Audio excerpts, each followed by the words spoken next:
All right, in this video, we're going to add some text. I'm going to start with the bulk text, and I'm going to zoom in here because this is actually where my content starts. And again, if I turn on, if you go show extras, show text threads, you'll be able to see where your content starts and flows from.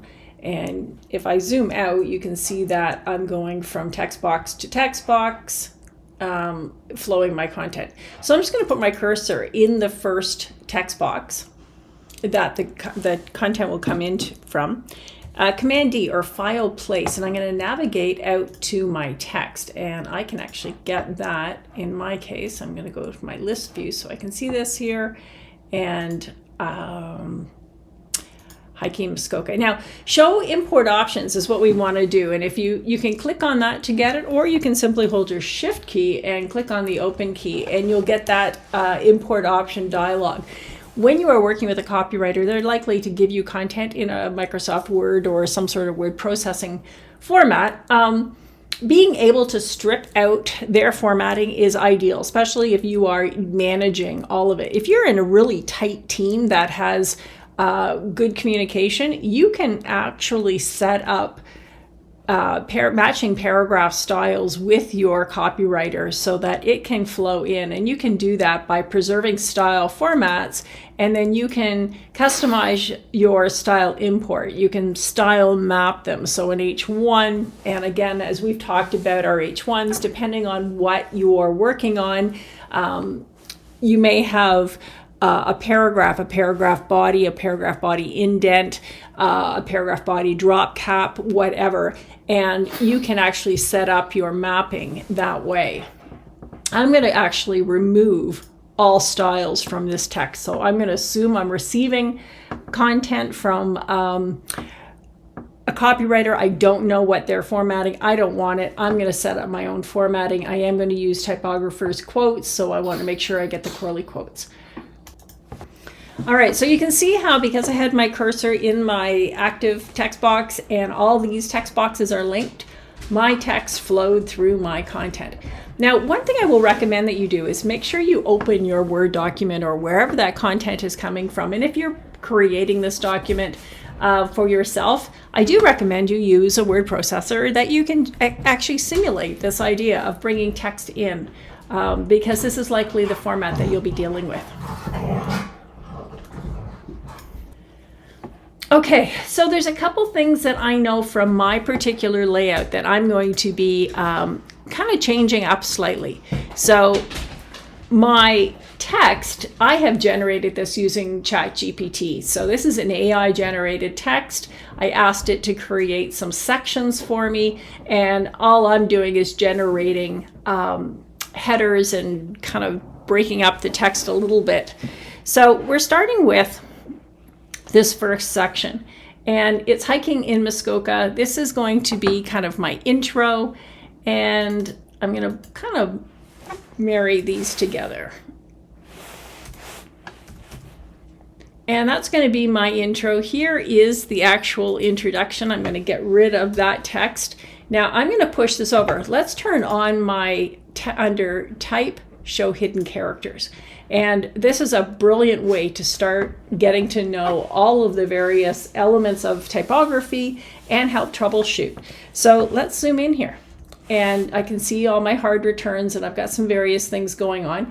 Let's run some queries to tidy this text up, because we know we don't want all these extra hard returns. We don't want extra spaces. There's a bunch of things that we want to be aware of that we can kind of help tidy up for our overall layout, including things like, and if you look, I've got this single little space before that's going to throw my alignment off. My eyes are going to be super sensitive to watching, because I'm going to be creating justified text, and I certainly want to make sure that my text aligns directly to the margins of the text box.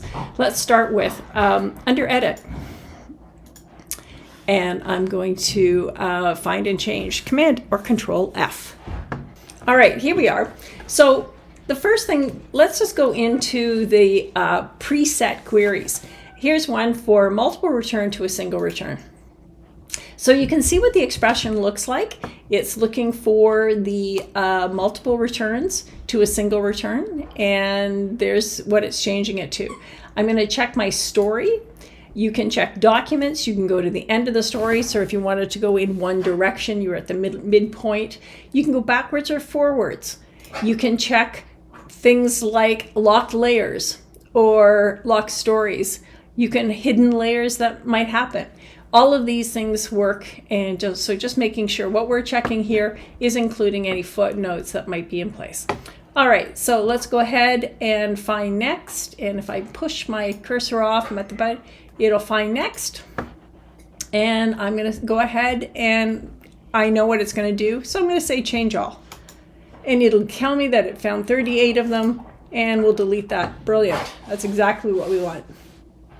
Let's just check on the next kind of preset query, which is the multiple space to a single space, and see if we have any of those.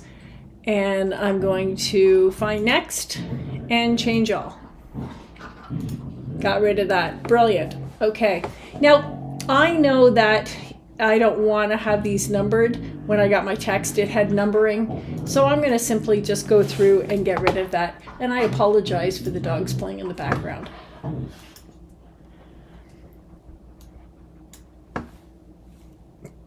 All right. Now, I can set up a query to search this, but I only have a few of them. So I'm going to manually go through and delete the sections that I'm looking at here. So this is good. I'm going to zoom back out to Command or Control 0. And now I've tidied up a lot of my text. There's my other and 1.4. So these are the parks that I'm talking to, and I have my section. So nestled in is where I'm going to start my text. And this text box actually should be a 2-column. So Command B, I'm going to check, and sure enough, yes, I want that to be a 2-column. If I look at them, I haven't created an object style for these text boxes yet. I'm going to do that in a second because I haven't set up even my paragraph style. So I'm just going to have a little look through. First thing I'm going to do is notice that my particular layout is going to have this text start in the next column. So I'm going to go under Type, Insert Break Character, and Column Break. So if you are on an extended keyboard like we find in the computer labs at the school, the large Enter key in your far right is your keyboard shortcut. If you're on a laptop, Function Return will get you this column break. And this column break, and if I zoom in, let me go ahead and zoom in for you so you can see what a column break looks like. It's the upside down chevron. And I only tell you and focus on this for a moment because I know a lot of students get frustrated with this because it can force text if you have this, and it might push it to another page and your text disappears. That can be upsetting. So if you understand what these characters look like, you'll understand that, oh, in fact, if I just simply delete that, it will bring my text back. So again, I'm going to hit my Enter key here and push that to the next column because this is actually where I want my content to start. So I'm going to zoom back out and fit that to page. There we go. So now I've got my text starting to flow. I'm going to grab this paragraph and I'm going to start formatting it. And in fact, because I haven't formatted anything yet, I'm going to Command A or Control A and select all of my text here. Because what that's going to do is grab everything. Majority of this text is going to be body. So let's go ahead and format it all at the same time. So I am using, and let me just see what I was using for this text block in my mock-up. There we go. So let's go back to our layout here. And we're going to use Iowa Old Style Roman. Again, let's make sure that it is all selected. Old Style Roman. And I'm going to make this now. It's just, again, another practice that when I'm doing editorial, my default sizing is a 9:12. And why I say that is, again, we know that interspacing for leading is 2 to 4 points of interspacing for good readability. So, and 12 point is also one full pica, and it is my base factor for picas. There's 12 points in a pica. It is a really good measurement for identifying when I want to do space after, space before, because it is divisible by 2, 3, 4, and 6. So I can actually make sure that I am aligning on a baseline with that text. So that is my reasoning for as a default. I may find that as I'm working with the text, I want to increase it, I want to decrease it, but that is my base that I start with. All right, and now from here, I'm going to justify this text. I'm just going to use my command bar at the top here.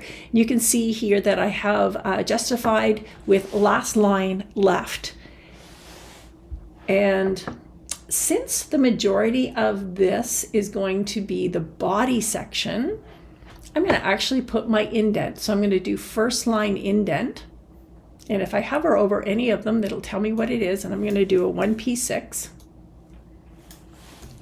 for my indent. We don't do indents on all paragraphs. Starting initial paragraphs of a chapter or after a subhead will never have an indent, but your subsequent paragraphs will. So I'm just going to go ahead and indent them, and then I can remove them from here. So let's go into our paragraph style. We've now created some content that it's going to flow with. That seems pretty good. This is my paragraph, and if I hold my Option or Alt and click on the plus symbol, and I'm going to call this P, because you see my default. So this is going to be, and it's not going to be based on anything, this is going to be P body. And again, as I discussed,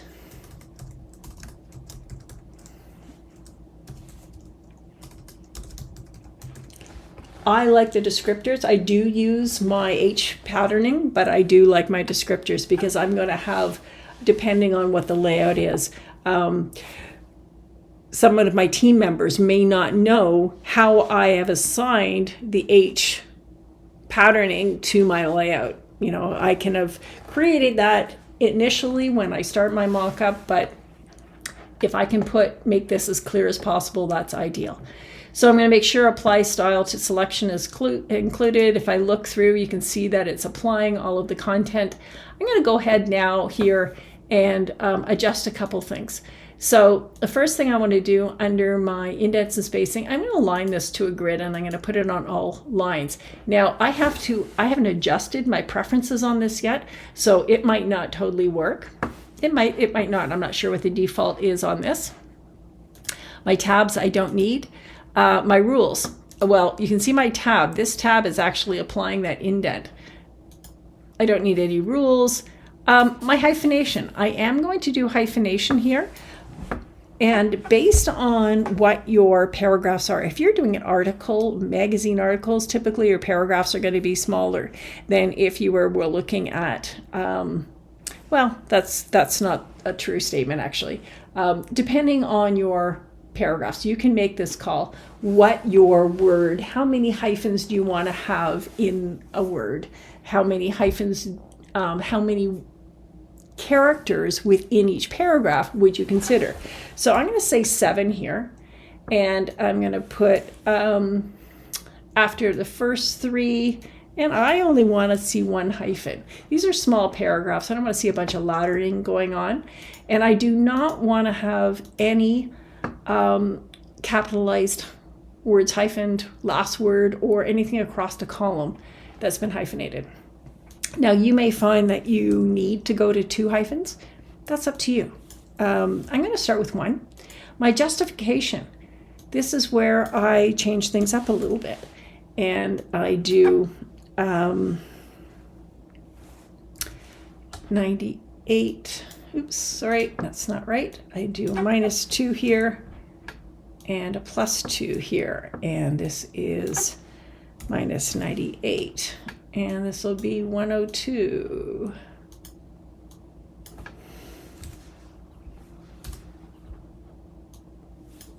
There we go. Auto leading. Now, auto letting, there's your, and this is a preset as well, that auto letting is based on your point size. So it was calculating 120%. I would set this for 100%, but avoid auto letting. That's just the simple rule. Single line word justification, we're always going to align that left. Not going to span any columns with my body copy. I am going to do a drop cap, but not yet. Just want to be able to demonstrate that for you. Everything else here, unless you're looking at the open type features that we talked about, and you may find that you want to get into perhaps some proportional old style.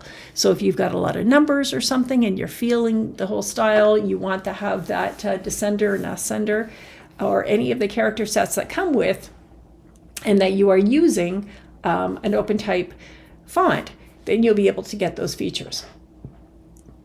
I'm going to say okay, and that now gives me hyphenated or justified text. This is in pretty good shape actually.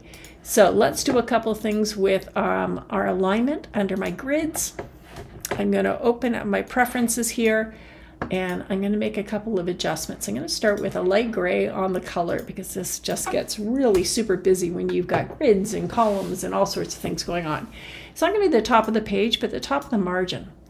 My incremental value is equal to my leading. So if you are at a 14-point leading, change that to 14 point. My threshold view, that is based on the number in your tab right up here. So if you can see on my large monitor, I'm looking at this view at 100%. So definitely 75%, I will be able to see the baseline grid. If it was 102 or 101, I would not see my baseline grid when I turn it on. So just make sure your view threshold is below what you are actually seeing and displaying your piece at.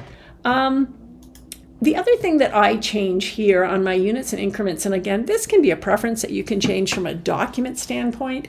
I like to have full adjustment instead of 20/1000ths of an M unit for my kerning and tracking when I'm using my keyboard shortcut. So that's the option and the arrows, right, left, up, down, various things like that. I'm going to turn that to 1. I want that tight of control. That way I can manage that. My baseline shift, I'll do that to 1, and as well my leading. So that gives me a little bit more control. And I'll say okay. Go ahead and under your window, under view, guides, show baseline grid. And you can see that I am aligning to my baseline grid. Everything looks good. And I'll just zoom out. Great. From here, I think I need a subhead. Here's a subhead. That subhead is going to be, and I'm going to use, let me just confirm my, yep.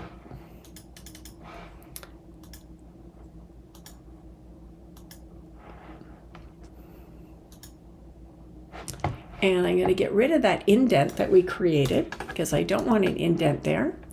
And you know what? I want to have a little space above. So I'm going to put in, I'll start with a full pica because that'll give me that full line in between.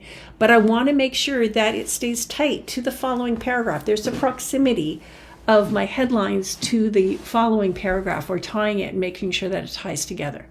So there is my my headline. If I look and create, let's go ahead now and create. You can see I'm in override on that body indent, and this is going to be my H2 subhead. And it's not going to be based on anything. It can be based on or my next style, but I haven't created that next style yet. I like to work organically when I'm designing and creating my paragraph styles instead of randomly just kind of identifying and picking up some styles. Unless I've got an art director or somebody that's given me some specs that I'm working from, I need to massage this and make this work in the layout itself. So let's make sure, and it's going to give me my space before, and I'm aligning, and my hyphenation. I don't want to hyphenate in this at all. And the one thing I want to make sure that I'm doing is balancing my ragged lines so that I don't end up with a little widow on the next page. And I'll go with that. And then all I need to do, and of course, actually, if I go back, let's right click that subhead, we can actually put a keyboard shortcut. So Shift Command, let's try to,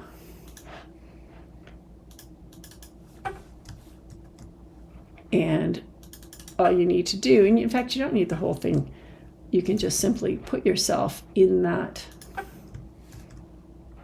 section and it will apply it.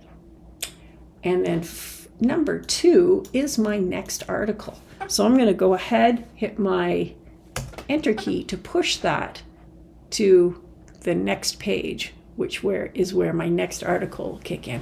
And that's great. So everything looks like it's flowing here. I'm not minding this, but we do have another couple things to deal with. So my first paragraph after a subhead is not going to have an indent. Now, these are just basic rules that apply to typography and typesetting practice. So sure, they can be broken, and depending on what you're working on, but have a look. It's the same whether you're doing an indent or whether you're going to do a space after. And that again is up to you. But if you're not doing a space after in between your paragraphs, you definitely need to have an indent. You have to have something that distinguishes the difference between your paragraphs. So here I have now a body indent with an overset. I'm going to hold my Option or Alt. And again, it's going to be a P body. And this is, in fact, I can just make this a P body. And it can be based on indent, which means that if there was going to be a font change, a color change, a size change, a leading change, it will also change. So I'll go ahead and into my indents and spacing, just make sure that there is no indents and spacing, and say okay. And then everywhere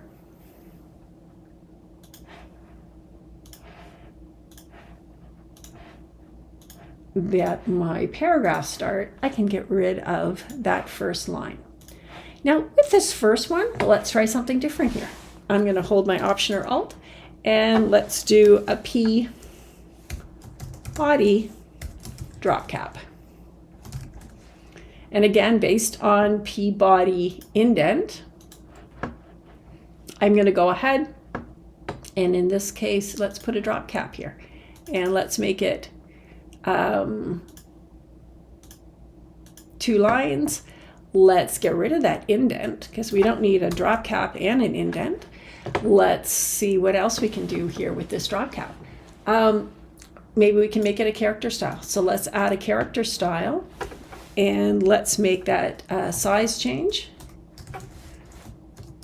I'll call it drop cap, and it's going to have a size change. So we know that that is a 12 point. Let's pop that up into, or that's a 9 point, pardon me. Let's pop it up into a 14 point and see what it does. We can even change the font if we wanted to add something. Maybe, let's see, an italic bold. Let's see how that works, and we can play around with that a little bit. And if you wanted to change color, we haven't actually created our color palette here yet, but if you wanted to change color, you could do that as well in this drop cap. I'm going to go ahead and say okay, and you can see right now it's giving me an italic, a little bit larger drop cap that's going to work in this space.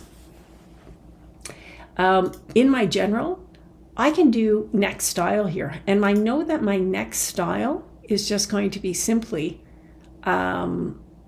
my body indent, so that when it sees a drop cap, it will automatically go to body indent as my next style, which is this one here. And I'll say okay, and I can play around. This is just kind of getting positioning, getting content, things are flowing okay. I've got a big gap here, so I need to make some decisions about how this text is going to flow. Do I want to see the Hardy Lake? I've got 3 options. Maybe I just want to cap them off here. So let's look at the overall layout. And I'm going to drop them down. And you can see what I'm doing here by just simply dropping, and I'm going down by line to get an idea. Now, I will tell you, there is something called character management. So a CPP, characters per pica, which determines your overall height. And it's a mathematical equation to determine how you would fit this space. So we are just optically managing this versus getting it too technical about positioning and making this work. I can see, and I think I did a little bit of editing on my text. I'm going to do a push that to the next column. Now we can do keep features here. This is justifying this, and I don't want that to be justified. So let's go ahead and change our subhead so it is always flush left instead of justified, because I don't want it to justify if it breaks. And then it will also manage any letting. So I did some creative edits here, and because to fit this, I made some calls and just did some editing to make this work. And I will come back after I've done that. All right, yeah, I just removed a couple words here to get the AM photographers up, and now I'm balanced. I can look at this piece here, and again, I'm going to get rid of this, although I'm going to call this is going to be an intro. And my intro, remember, italics are kind of that conversational tone. They have movement, which implies conversation. I'm going to open up my leading here. That feels a little bit too much. I'm going to go maybe 11 on 16, 11 on 14 maybe. And if I don't want it to baseline here, one thing that I can consider doing, and let's go ahead and create a new paragraph style, and I will call that intros. And I don't need it based on anything, but what I would like to do, I'm going to get rid of the indent first off. And instead of baselining it on all lines, which is why I'm getting such a space, even when I'm adjusting my leading, I just want to do my first line indent. And instead of justifying this, I'm going to make this left. And that'll just make sure that I'm balancing. And this will just give me a little bit more of an interesting, but it will give me that first line balance that I'm looking for. The other thing I want to do here, and let me go ahead and in my intro, I'm going to get rid of my hyphenation here because I don't want to have anything hyphenated in such a small paragraph like that. Okay, this is starting. Let's hit W and see what we're looking like. This isn't too bad. This is flowing nicely. I'm going to work some more on that drop cap. Not sure that you need it, but you can see how that works. This is an awkward end, but this is these little bits, these little widows at the end here. We're going to talk to this in another video when we're doing the tidy up of our final layout. So I'm going to go ahead and just continue to add, and this is my title treatment. I cheated a little bit, and I'm just going to open up a CC library here, and here I have this was a title treatment that I have. Let's open up my grid again, layers, grid, and let's start with dropping in text. That was the wrong one. That's not my header. This is my header. Now, your CC libraries, I'm not sure if you're familiar with these or not. These are a really great way to keep content and work with content. So if I look at, because I'm working, let me show you what I'm working with here.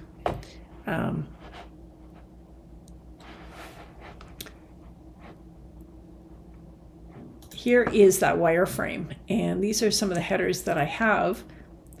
And let me just go down. Here's the header that I created. All you need to do is, if you've got content, drag it into, and I have a whole series of libraries, create new library. You can call it whatever you want. And then it's just a drag and drop. You can drop text, you can drop images, graphics, logos, icons, color palettes, style sheets, paragraph styles, all can be loaded. And then when you drop it in, it actually includes it into your layout. So I've just dropped in the Flora text, and let's go into our magazine demo and drag that in. And it loads it onto a cursor that I can drag across. And let's see.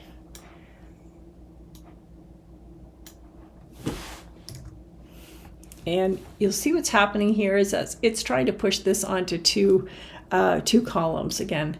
So I'm just going to do that Command B and just make sure that this is just one column. And there we go. I'm going to make that a little bit smaller, Command A, and I'm going to do Shift Command and greater than or less than and reduce down the size. I'm going to hold my Option and just tighten up the leading on that a little bit.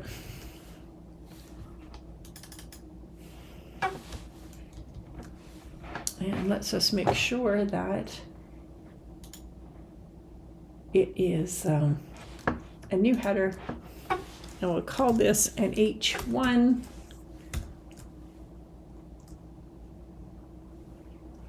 Page 6. And it is not based on anything. And we're good to go. Let me just make sure that it is not trying to align to a baseline. There we go. So then we can, again, just fix up positioning for this piece. Here is the start. This is going to be my intro here. I'm going to copy that, drop it into my intro panel, and let's apply that. Here is the subhead. And again, I can, this is just body. I'm going to realign these. There's my indents. I want that. This is a subhead. Here is body. So you can see how easy, by simply paying attention, you can flow your text quite nicely. And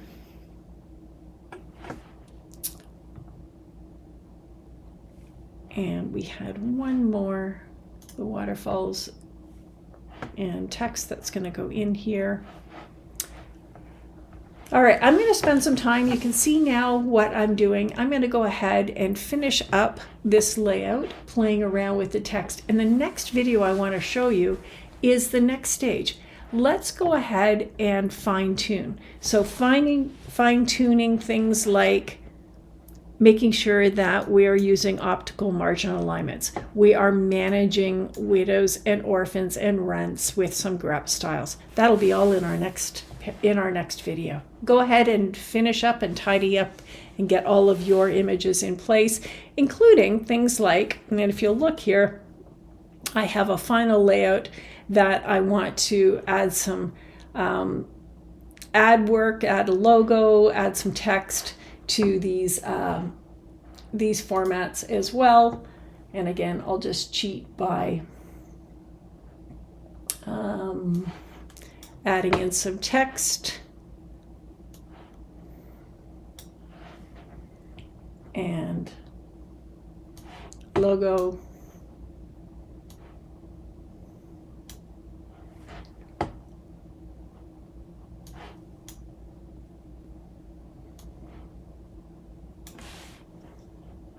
That looks a little large. How do I adjust sizing in InDesign, right? If you've got a picture, your picture box, there's two elements in InDesign. We have the picture box that will crop a picture, but again, if you're resizing it when you've got your object style in place, it will resize it as you adjust it. Shift Command Option will also adjust all of those. I'm just going to go ahead and size that down. It's a little bit large.